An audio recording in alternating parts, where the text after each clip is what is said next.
ಓಂ ಶಾಂತಿ. ಇಂದಿನ ಮುರಳಿಯ ದಿನಾಂಕ 4/9/2024 ಪ್ರಾತಃ ಮುರಳಿ. ಓಂ ಶಾಂತಿ. ಬಾಪ್ತಾದ ಮಧುಬನ. ಮಧುರ ಮಕ್ಕಳೇ, ನೀವು ಬೆಹದ್ದಿನ ತಂದೆಯ ಬಳಿ ವಿಕಾರಗಳಿಂದ ನಿರ್ವಿಕಾರಿಗಳಾಗಲು ಬಂದಿದ್ದೀರಿ. ಆದ್ದರಿಂದ ನಿಮ್ಮಲ್ಲಿ ಯಾವುದೇ ಭೂತವಿರಬಾರದು. ಪ್ರಶ್ನೆ: ಈಗ ತಂದೆಯು ನಿಮಗೆ ಇಂಥ ಯಾವ ವಿದ್ಯೆಯನ್ನು ಓದಿಸುತ್ತಾರೆ? ಅದನ್ನು ಇಡೀ ಕಲ್ಪದಲ್ಲಿ ಓದುವುದಿಲ್ಲ. ಉತ್ತರ: ಹೊಸ ರಾಜಧಾನಿಯನ್ನು ಸ್ಥಾಪನೆ ಮಾಡುವ ವಿದ್ಯೆ, ಮನುಷ್ಯನಿಗೆ ರಾಜ್ಯ ಪದವಿಯನ್ನು ಕೊಡಿಸುವ ವಿದ್ಯೆಯು ಈ ಸಮಯದಲ್ಲಿ ಪಾರಲೌಕಿಕ ತಂದೆಯೇ ಓದಿಸುತ್ತಿದ್ದಾರೆ. ಇಂಥ ವಿದ್ಯೆಯನ್ನು ಇಡೀ ಕಲ್ಪದಲ್ಲಿ ಓದಲಾಗುವುದಿಲ್ಲ, ಓದಿಸಲಾಗುವುದೂ ಇಲ್ಲ. ಈ ವಿದ್ಯೆಯಿಂದಲೇ ಸತ್ಯಯುಗದ ರಾಜಧಾನಿಯು ಸ್ಥಾಪನೆಯಾಗುತ್ತಿದೆ. ಓಂ ಶಾಂತಿ. ಇದನ್ನು ಮಕ್ಕಳು ತಿಳಿದುಕೊಂಡಿದ್ದೀರಿ. ನಾವು ಆತ್ಮಗಳಾಗಿದ್ದೇವೆ, ಶರೀರವಲ್ಲ. ಇದಕ್ಕೆ ದೇಹಿ ಅಭಿಮಾನಿ ಸ್ಥಿತಿ ಎಂದು ಹೇಳಲಾಗುತ್ತದೆ. ಮನುಷ್ಯರೆಲ್ಲರೂ ದೇಹಾಭಿಮಾನಿಗಳಾಗಿದ್ದಾರೆ. ಇದಂತೂ ಪಾಪಾತ್ಮರ ಪ್ರಪಂಚ ಅಥವಾ ವಿಕಾರಿ ಪ್ರಪಂಚವಾಗಿದೆ. ರಾವಣ ರಾಜ್ಯವಾಗಿದೆ. ಸತ್ಯಯುಗವು ಕಳೆದು ಹೋಗಿದೆ.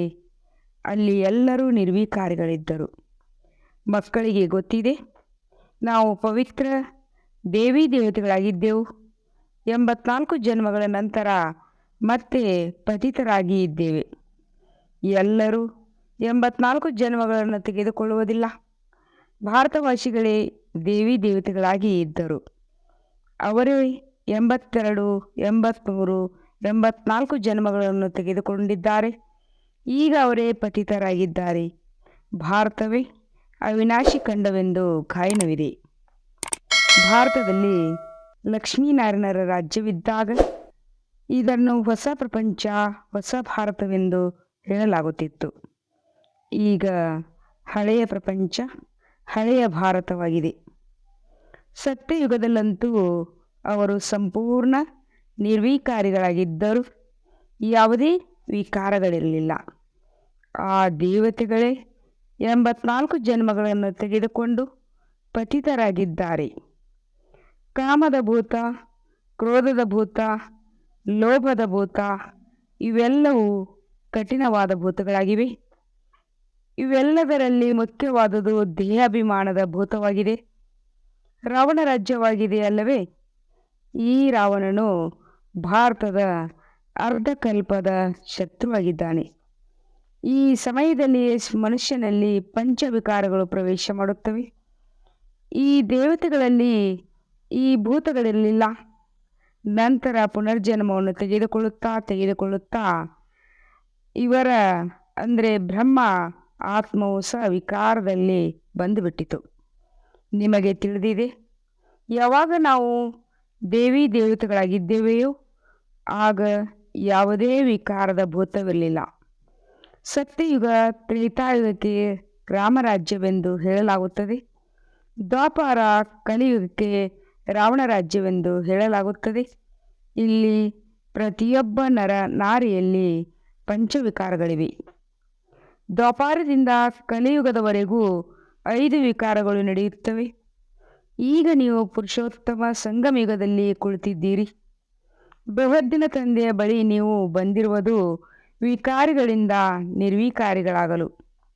ನಿರ್ವಿಕಾರಿಗಳಾಗಿ ಒಂದು ವೇಳೆ ವಿಕಾರದಲ್ಲಿ ಬೀಳುತ್ತಾರೆಂದರೆ ನೀವು ಮುಖ ಕಪ್ಪು ಮಾಡಿಕೊಂಡಿರಿ. ಈಗ ಮತ್ತೆ ಪವಿತ್ರರಾಗುವುದು ಕಷ್ಟವೆಂದು ತಂದೆಯು ಬರೆಯುತ್ತಾರೆ. ವಿಕಾರವನ್ನು ಬೀಳುವುದೆಂದರೆ 5 ಅಂತಸ್ತಿನ ಮಹಡಿಯ ಮೇಲಿಂದ ಬೀಳುವುದಾಗಿದೆ. ಮೂಳೆಗಳು ಪುಡಿಪುಡಿಯಾಗುತ್ತವೆ. ಗೀತೆಯಲ್ಲಿಯೂ ಭಗವಾನ್ ಮಾಚಿದೆ, ಕಾಮ ಮಹಾಶತ್ರುವಾಗಿದೆ. ಭಾರತದ ವಾಸ್ತವಿಕ ಧರ್ಮಶಾಸ್ತ್ರವೇ ಗೀತೆಯಾಗಿದೆ. ಪ್ರತಿಯೊಂದು ಧರ್ಮಕ್ಕೂ ಒಂದೇ ಶಾಸ್ತ್ರವಾಗಿದೆ. ಭಾರತವಾಸಿಗಳಿಗೆ ಅನೇಕ ಶಾಸ್ತ್ರಗಳಿವೆ. ಇದಕ್ಕೆ ಭಕ್ತಿ ಎಂದು ಹೇಳಲಾಗುತ್ತದೆ. ಹೊಸ ಪ್ರಪಂಚವು ಸತೋಪ್ರಧಾನ ಸ್ವರ್ಣಿಮ ಯುಗವಾಗಿದೆ. ಅಲ್ಲಿ ಯಾವುದೇ ಜಗಳ ಕಲಹಗಳಿರಲಿಲ್ಲ. ದೀರ್ಘಾಯುಷ್ಯ ಇತ್ತು. ಸದಾ ಆರೋಗ್ಯವಂತರು, ಐಶ್ವರ್ಯವಂತರು ಆಗಿದ್ದರು. ಅಲ್ಲಿ ಸದಾ ಆರೋಗ್ಯವಂತರು, ಐಶ್ವರ್ಯವಂತರಾಗಿದ್ದರು. ಈಗ ನಿಮಗೆ ಸ್ಮೃತಿಯು ಬಂದಿದೆ. ನಾವು ಆತ್ಮಗಳ ಬಹಳ ಸುಖಿಯಾಗಿದ್ದೆವು. ಅಲ್ಲಿ ಅಕಾಲ ಮೃತ್ಯುವಿರಲಿಲ್ಲ, ಮೃತ್ಯುವಿನ ಭಯವೂ ಇರಲಿಲ್ಲ. ಅಲ್ಲಿ ಸಂತೋಷ, ಆರೋಗ್ಯ, ಐಶ್ವರ್ಯ ಎಲ್ಲವೂ ಇರುತ್ತದೆ. ನರಕದಲ್ಲಿ ಸಂತೋಷವಿರುವುದಿಲ್ಲ. ಯಾವುದಾದರೂ ಒಂದು ಶರೀರದ ರೋಗವೇ ಇರುತ್ತದೆ. ಇದು ಅಪಾರ ದುಃಖದ ಪ್ರಪಂಚವಾಗಿದೆ. ಸತ್ಯಯುಗವು ಅಪಾರ ಸುಖದ ಪ್ರಪಂಚವಾಗಿದೆ. ಭಗವದ್ದಿನ ತಂದೆಯು ದುಃಖದ ಪ್ರಪಂಚವನ್ನು ರಚಿಸುತ್ತಾರೆಯೇ? ತಂದೆಯಂತೂ ಸುಖದ ಪ್ರಪಂಚವನ್ನು ರಚಿಸಿದರು. ನಂತರ ರಾವಣ ರಾಜ್ಯವು ಬಂದಾಗ ರಾವಣನಿಂದ ದುಃಖ, ಅಶಾಂತಿಯು ಸಿಕ್ಕಿತು. ಸತ್ಯಯುಗವು ಸುಖಧಾಮವಾಗಿದೆ, ಕಲಿಯುಗವು ದುಃಖಧಾಮವಾಗಿದೆ. ವಿಕಾರದಲ್ಲಿ ಹೋಗುವುದೆಂದರೆ ಒಬ್ಬರು ಇನ್ನೊಬ್ಬರ ಮೇಲೆ ಕಾಮದ ಕತ್ತಿಯನ್ನು ನಡೆಸುವುದು. ಇದಂತೂ ಭಗವಂತನ ರಚನೆಯಾಗಿದೆ. ಭಗವಂತನಂತೂ ಸ್ವರ್ಗವನ್ನು ರಚಿಸಿದರು. ಅಲ್ಲಿ ಕಾಮ ವಿಕಾರವಿರುವುದಿಲ್ಲ. ಸುಖ ದುಃಖವನ್ನು ಭಗವಂತನೇ ಕೊಡುತ್ತಾರೆಂದಲ್ಲ. ಭಗವಂತನು ಬೇಹದ್ದಿನ ಮಕ್ಕಳಿಗೆ ದುಃಖವನ್ನು ಹೇಗೆ ಕೊಡುವರು? ತಂದೆಯಂತೂ ಹೇಳುತ್ತಾರೆ, ನಾನು ಸುಖದ ಆಸ್ತಿಯನ್ನು ಕೊಡುತ್ತೇನೆ. ಮತ್ತು ಅರ್ಧಕಲ್ಪದ ನಂತರ ರಾವಣನು ಶಾಪಗ್ರಸ್ತರನ್ನಾಗಿ ಮಾಡುತ್ತಾನೆ. ಸತ್ಯಯುಗದಲ್ಲಿ ಅಪಾರ ಸುಖವಿತ್ತು. ಸಂಪನ್ನರಾಗಿದ್ದರು. ಒಂದೇ ಸೋಮನಾಥ ಮಂದಿರದಲ್ಲಿ ಎಷ್ಟೊಂದು ವಜ್ರ ವೈಡೂರ್ಯಗಳಿತ್ತು. ಭಾರತವು ಇಷ್ಟು ಸಂಪತ್ತಿವಂತನಾಗಿತ್ತು. ಈಗಂತೂ ಬಡ ಭಾರತವಾಗಿದೆ. ಸತ್ಯಯುಗದಲ್ಲಿ 100% ಸಂಪತ್ತಿವಾನ್, ಕಲಿಯುಗದಲ್ಲಿ 100% ಬಡ ಭಾರತವಾಗಿದೆ. ಈ ಆಟವು ಮಾಡಲ್ಪಟ್ಟಿದೆ. ಈಗ ಕಲಿಯುಗವಿದೆ. ತುಕ್ಕು ಹಿಡಿಯುತ್ತಾ ಹಿಡಿಯುತ್ತಾ ಸಂಪೂರ್ಣ ತಮೋಪ್ರಧಾನರಾಗಿ ಬಿಟ್ಟಿದ್ದಾರೆ. ಎಷ್ಟೊಂದು ದುಃಖವಿದೆ. ಈ ವಿಮಾನ ಇತ್ಯಾದಿಗಳೆಲ್ಲವೂ ಈ 100 ವರ್ಷಗಳಲ್ಲಿ ಬಂದಿವೆ. ಇದಕ್ಕೆ ಮಾಯೆ ಆಡಂಬರವೆಂದು ಹೇಳಲಾಗುತ್ತದೆ. ಇದರಿಂದ ಮನುಷ್ಯರು, ವಿಜ್ಞಾನದವರು ವಿಶ್ವವನ್ನು ಸ್ವರ್ಗವನ್ನಾಗಿ ಮಾಡಿಬಿಟ್ಟಿದ್ದಾರೆಂದು ತಿಳಿಯುತ್ತಾರೆ. ಆದರೆ ಇದು ರಾವಣ ಸ್ವರ್ಗವಾಗಿದೆ. ಕಲಿಯುಗದಲ್ಲಿ ಮಾಯು ಆಡಂಬರವನ್ನು ನೋಡಿ ನಿಮ್ಮ ಬಳಿ ಬರುವುದೇ ಕಷ್ಟ. ನಮ್ಮ ಬಳಿಯೇ ಮಹಲು, ಮೋಟಾರು ಎಲ್ಲವೂ ಇದೆ, ಇದೇ ಸ್ವರ್ಗವೆಂದು ತಿಳಿಯುತ್ತಾರೆ. ಆದರೆ ತಂದೆಯು ತಿಳಿಸುವುದೇನೆಂದರೆ ಸತ್ಯಯುಗಕ್ಕೆ ಸ್ವರ್ಗವೆಂದು ಹೇಳಲಾಗುತ್ತದೆ. ಆಗ ಈ ಲಕ್ಷ್ಮೀನಾರಾಯಣರ ರಾಜ್ಯವಿತ್ತು.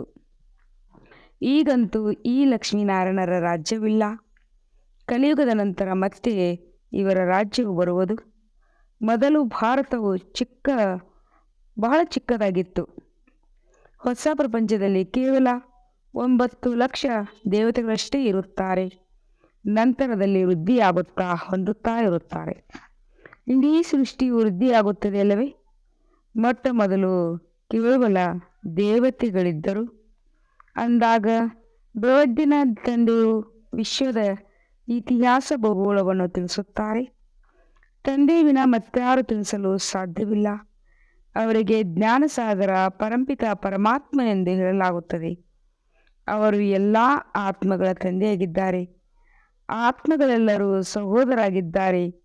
ನಂತರ ಸಕಾಲದಲ್ಲಿ ಸಹೋದರ ಸಹೋದರಿಯರಾಗುತ್ತಾರೆ. ನೀವೆಲ್ಲರೂ ಒಬ್ಬ ಪ್ರಜಾಪಿತ ಬ್ರಹ್ಮನ ದತ್ತು ಮಕ್ಕಳಾಗಿದ್ದೀರಿ. ಎಲ್ಲರೂ ಅವರ ಸಂತಾನರಾಗಿದ್ದೀರಿ. ಆತ್ಮನ ತಂದೆ ಪರಂಪಿತ ಎಂದು ಹೇಳಲಾಗುತ್ತದೆ. ಅವರ ಹೆಸರಾಗಿದೆ ಶಿವ. ತಂದೆಯು ತಿಳಿಸುತ್ತಾರೆ, ನನ್ನ ಹೆಸರು ಒಂದೇ ಆಗಿದೆ, ಶಿವ. ನಂತರ ಭಕ್ತಿ ಮಾರ್ಗದಲ್ಲಿ ಮನುಷ್ಯರು ಅನೇಕ ಮಂದಿರಗಳನ್ನು ಮಾಡಿರುವುದರಿಂದ ಅನೇಕ ಹೆಸರುಗಳನ್ನಿಟ್ಟಿದ್ದಾರೆ. ಭಕ್ತಿಯ ಸಾಮಗ್ರಿ ಬಹಳಷ್ಟಿದೆ. ಅದಕ್ಕೆ ವಿದ್ಯೆ ಎಂದು ಹೇಳಲಾಗುವುದಿಲ್ಲ. ಅದರಲ್ಲಿ ಗುರಿ ಧ್ಯೇಯವನ್ನು ಇಲ್ಲ. ಇದು ಭಕ್ತಿ ಎಂದರೆ ಕೆಳಗಿಳಿಯುವುದಾಗಿದೆ. ಕೆಳಗಿಳಿಯುತ್ತಾ ಇಳಿಯುತ್ತಾ ತಮೋಪ್ರಧಾನರಾಗಿ ಬಿಡುತ್ತಾರೆ. ಪುನಃ ಎಲ್ಲರೂ ಸತೋಪ್ರಧಾನರಾಗಬೇಕಾಗಿದೆ. ನೀವು ಸತೋಪ್ರಧಾನರಾಗಿ ಸ್ವರ್ಗದಲ್ಲಿ ಬರುತ್ತೀರಿ. ಉಳಿದವರೆಲ್ಲರೂ ಸತೋಪ್ರಧಾನರಾಗಿ ಶಾಂತಿಧಾಮದಲ್ಲಿರುತ್ತಾರೆ. ಇದನ್ನು ಚೆನ್ನಾಗಿ ನೆನಪಿಟ್ಟುಕೊಳ್ಳಿ. ತಂದೆಯು ತಿಳಿಸುತ್ತಾರೆ, ಬಾಬಾ, ನಾವು ಪತಿತರನ್ನು ಪಾವನರನ್ನಾಗಿ ಮಾಡಿ ಎಂದು ನನ್ನನ್ನು ಕರೆದಿರಿ ಅಂದಾಗ ಈಗ ನಾನು ಇಡೀ ಪ್ರಪಂಚವನ್ನು ಪಾವನ ಮಾಡಲು ಬಂದಿದ್ದೇನೆ. ಗಂಗೆಯಲ್ಲಿ ಸ್ನಾನ ಮಾಡುವುದರಿಂದ ಪಾವನರಾಗಿ ಬಿಡುತ್ತೇವೆಂದು ಮನುಷ್ಯರು ತಿಳಿಯುತ್ತಾರೆ. ಗಂಗೆಯನ್ನು ಪತಿತ ಪಾವನಿ ಎಂದು ತಿಳಿಸುತ್ತಾರೆ. ಬಾವಿಯಿಂದ ಬಂದಂಥ ನೀರನ್ನು ಪಾವನ ಗಂಗೆ ಎಂದು ತಿಳಿದು ಸ್ನಾನ ಮಾಡುತ್ತಾರೆ. ಗುಪ್ತ ಗಂಗೆ ಎಂದು ತಿಳಿಯುತ್ತಾರೆ. ತೀರ್ಥಯಾತ್ರೆಗೆ ಅಥವಾ ಯಾವುದಾದರೂ ಬೆಟ್ಟದ ಮೇಲೆ ಹೋಗುತ್ತಾರೆ. ಅದನ್ನು ಗುಪ್ತ ಗಂಗೆ ಎಂದು ತಿಳಿಯುತ್ತಾರೆ. ಇದಕ್ಕೆ ಅಸತ್ಯವೆಂದು ಹೇಳಲಾಗುತ್ತದೆ. ಭಗವಂತನಿಗೆ ಸತ್ಯವೆಂದು ಹೇಳಲಾಗುತ್ತದೆ. God is truth. ಉಳಿದಂತೆ ರಾವಣ ರಾಜ್ಯದಲ್ಲಿ ಎಲ್ಲರೂ ಅಸತ್ಯವನ್ನೇ ಹೇಳುವವರಿದ್ದಾರೆ. ಭಗವಂತನೇ ಸತ್ಯಖಂಡವನ್ನು ಸ್ಥಾಪನೆ ಮಾಡುತ್ತಾರೆ. ಅಲ್ಲಿ ಅಸತ್ಯದ ಮಾತಿರುವುದಿಲ್ಲ. ದೇವತೆಗಳಿಗೆ ಶುದ್ಧವಾದ ನೈವೇದ್ಯವನ್ನು ನೀಡುತ್ತಾರೆ. ಈಗಂತೂ ಅಸುರಿ ರಾಜ್ಯವಾಗಿದೆ. ಸತ್ಯಯುಗ ತ್ರೇತಾಯುಗವು ಈಶ್ವರ್ಯ ರಾಜ್ಯವಾಗಿದೆ. ಅದು ಈಗ ಸ್ಥಾಪನೆಯಾಗುತ್ತದೆ.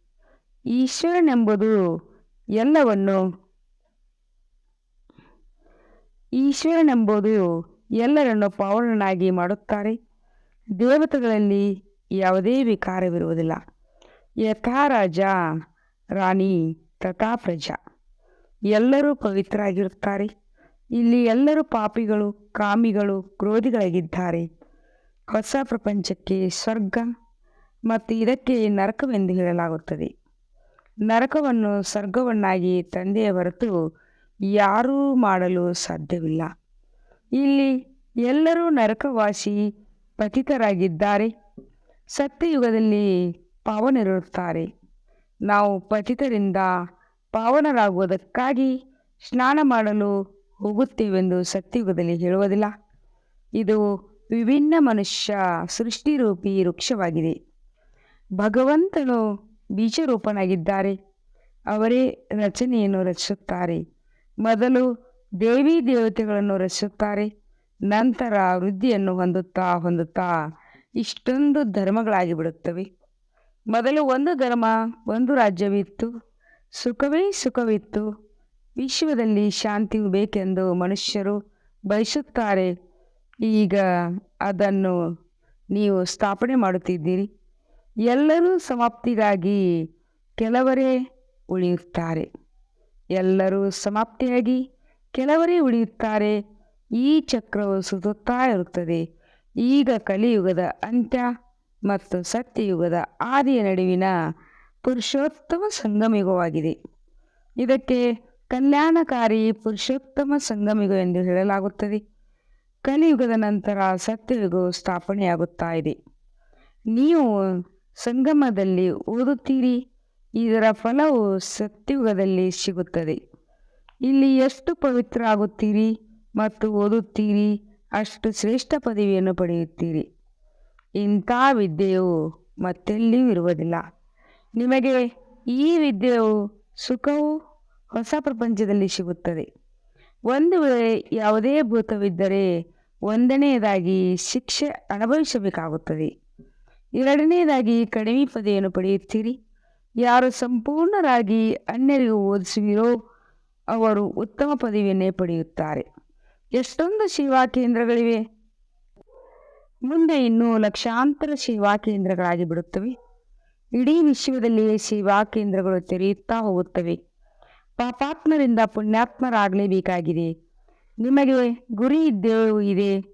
ಓದಿಸುವರು ಒಬ್ಬ ತಂದೆ, ಶಿವತಂದೆಯಾಗಿದ್ದಾರೆ. ಅವರು ಜ್ಞಾನಸಾಗರ, ಸುಖದ ಸಾಗರನಾಗಿದ್ದಾರೆ.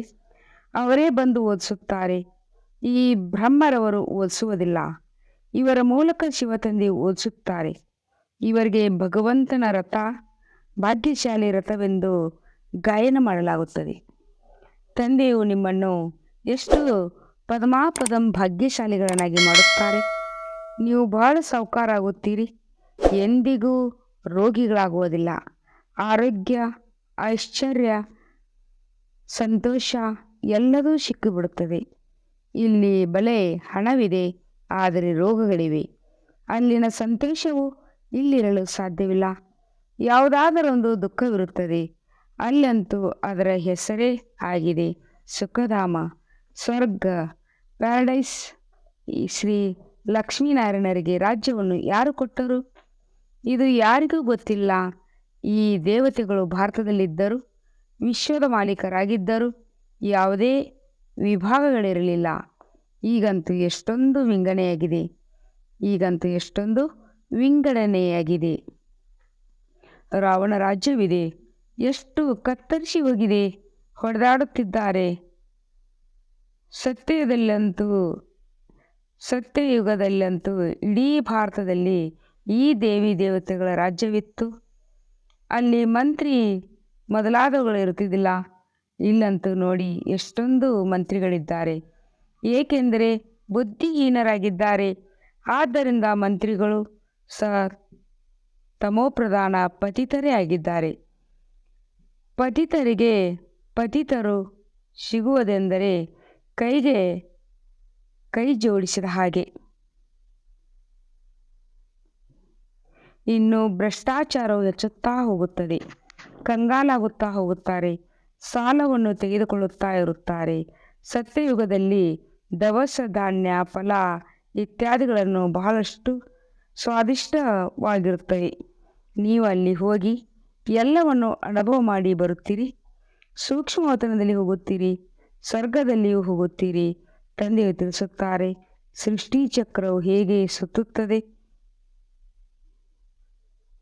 ಮೊದಲು ಭಾರತದಲ್ಲಿ ಒಂದೇ ದೇವಿ ದೇವತಾ ಧರ್ಮವಿತ್ತು, ಅನ್ಯ ಯಾವುದೂ ಧರ್ಮವಿರಲಿಲ್ಲ. ನಂತರ ದ್ವಾಪಾರದಲ್ಲಿ ರಾವಣ ರಾಜ್ಯವು ಆರಂಭವಾಗುತ್ತದೆ. ಆಗ ವಿಕಾರಿ ಪ್ರಪಂಚವಾಗಿದೆ. ನಂತರ ನೀವು ಪವಿತ್ರರಾಗಿ ನಿರ್ವಿಕಾರಿ ದೇವತೆಗಳಾಗುತ್ತೀರಿ. ಇದು ಶಾಲೆಯಾಗಿದೆ. ಭಗವಾನ್ ವಾಚ್, ನಾನು ನೀವು ಮಕ್ಕಳಿಗೆ ರಾಜಯೋಗವನ್ನು ಕಲಿಸುತ್ತೇನೆ. ತಾವು ಭವಿಷ್ಯದಲ್ಲಿ ಇಂತಹ ದೇವತೆಗಳಾಗುವಿರಿ.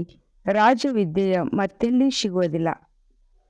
ತಂದೆ ಓದಿಸಿ ಹೊಸ ಪ್ರಪಂಚದ ರಾಜಧಾನಿಯನ್ನು ಕೊಡುತ್ತಾರೆ.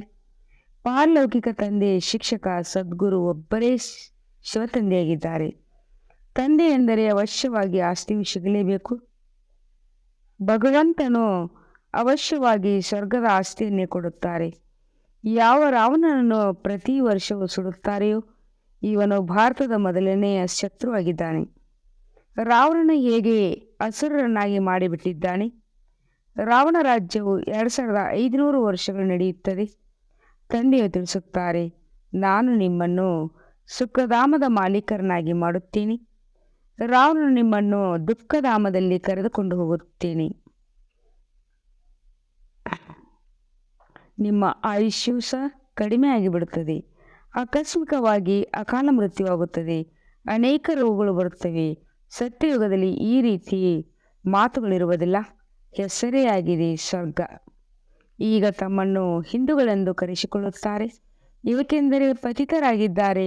ಆದ್ದರಿಂದ ದೇವತೆಗಳೆಂದು ಕರೆಸಿಕೊಳ್ಳಲು ಯೋಗ್ಯರಲ್ಲ. ತಂದೆಯು ಈ ರಥದ ಮೂಲಕ ತಿಳಿಸಿಕೊಳ್ಳುತ್ತಾರೆ, ನಾನು ನಿಮಗೆ ಓದಿಸಲು ಇವರ ಬ್ರಹ್ಮಬಾಬಾವರ ಪಕ್ಕದಲ್ಲಿ ಬಂದು ಕುಳಿತುಕೊಳ್ಳುತ್ತೇನೆ. ಅಂದಾಗ ಇವರು ಸಹ ಓದುತ್ತಾರೆ.